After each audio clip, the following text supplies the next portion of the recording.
តើការឃុំក្របស្មៅហើយនឹងកម្ចាត់ស្មៅតើមួយណាមានប្រសិទ្ធភាពជាងសួស្តីបងប្អូនទាំងអស់គ្នា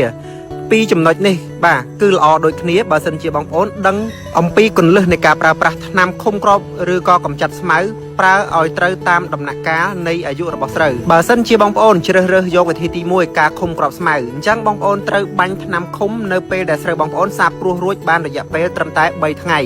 បងប្អូនបាញ់នៅពេលនោះដីនៅមានសំណើមប្រសិទ្ធភាពថ្នាំវានឹងជម្រាបជ្រាបចូលទៅក្នុងដីដើម្បីឃុំបំបីគ្រាប់បានល្អសម្រាប់វិធីទី2គឺការកម្ចាត់ស្មៅបើសិនជាស្មៅជ្រុលតែដុះមកហើយនៅពេលដែលស្រូវអាយុ8ថ្ងៃឬក៏10ថ្ងៃបងប្អូនត្រូវការបាញ់កម្ចាត់ស្មៅបាញ់រួចបានត្រឹម24ម៉ោងបងប្អូនបញ្ចូលទឹកទៅវិញដើម្បីឲ្យលិចឲ្យរលួយគល់ស្មៅនឹងតែម្ដងបន្ទាប់ពីយើងបានឃុំក្របស្មៅឬក៏កម្ចាត់ស្មៅបានរួចរាល់បានស្អាតល្អហើយបងប្អូនដល់ពេលដែលត្រូវបាញ់ជីបំពន់